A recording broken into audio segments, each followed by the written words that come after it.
Hi, I'm Taylor and I'm part of the Space Between Us community. Hi, and I'm Elsie, and I'm also part of the Space Between Us community. We met through a project called Living Letters, and it was something that was started to make that connection between younger people and older people, especially people who perhaps might be lonely. I was part of the original pilot, so in a sense that didn't apply to me, but the actual linking with young people and just sharing about yourself and hearing their sharing was amazing. And then I was fortunate enough to be asked again to write to Taylor. The first letter, I was a bit stuck about what to write because Rachel gives you a sentence to start with and then you have to just add on to it. I just didn't know how deep to go. Once I started, it's like I couldn't stop writing, so my letters did get a bit longer. In terms of where I was at, of course, life stopped, you're not going out, you're at home. And when Rachel asked my husband and myself to be part of the project as a pilot, so that people who were isolated could be involved with younger people. But there's something, whenever I have said yes to something in Chicken Shed, which may have felt like a challenge, I can always guarantee that I get so much from it, so that I knew I would get a lot from it. Everyone now, well, my generation and younger, are currently on their phones, and I think being able to break that and go and speak to the older generations and get to know them, but also know like what their history was like, so we can learn off of them. I suppose it's almost consoling that despite age, the emotions that we go through are the same. All right, I've hopefully developed in some ways, but it's things that happen to a certain age. There's just a connection, and also age actually after a while doesn't have anything to do with it, because it's the connecting of feelings and about life, about aspirations, about whatever, and that they're at a level which actually crosses the age bit right out. I was there right from the beginning. The project was the brainchild of Rachel, and she used the line from the Sgt. Pepper album, which was 50 years old. There's a line about the space between us. I'd had an involvement with Chicken Shed before and done some work with younger people, and just loved it, because you're not treated as a young person. You'll be supported all the way through.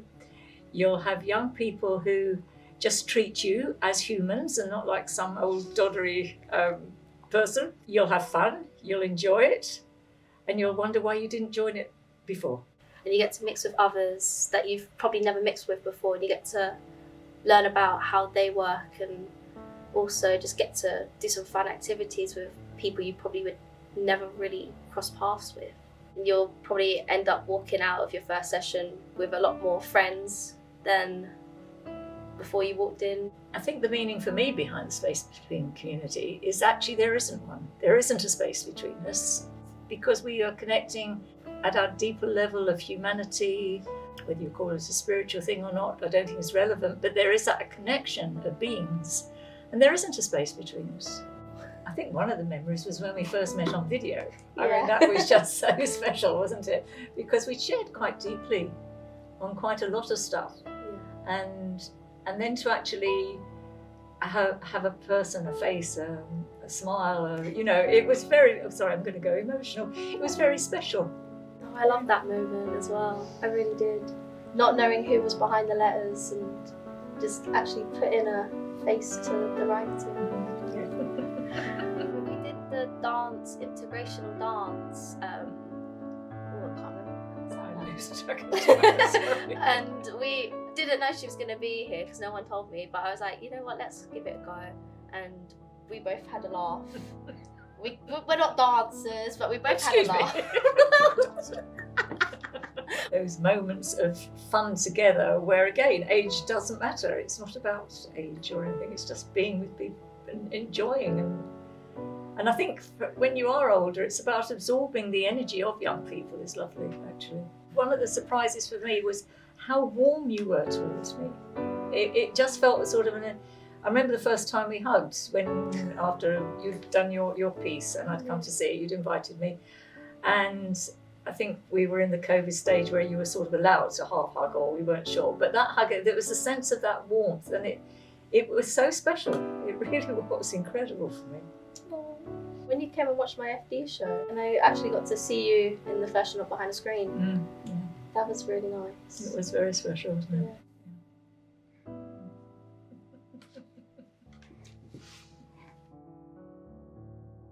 Because of how I've been in the past, and I was quite shy, opening up is hard. To be able to do stuff like this and open up to people that you've never met before, I've kind of started to learn how to open up to others that I would probably never open up to. If you're open and you're not trying to be other than you are, that those connections just come. The day we met, you like kind of changed my life, if that makes sense. Yeah, I've got a new best friend in my life, and I think without doing this project, I wouldn't be sat here, and Elsie would not be sat next to me either. So I've just been grateful to be part of that project. I think for me it's energizing, it's joyful, and there's a word I can't quite describe, but it's something here in my heart of connectedness.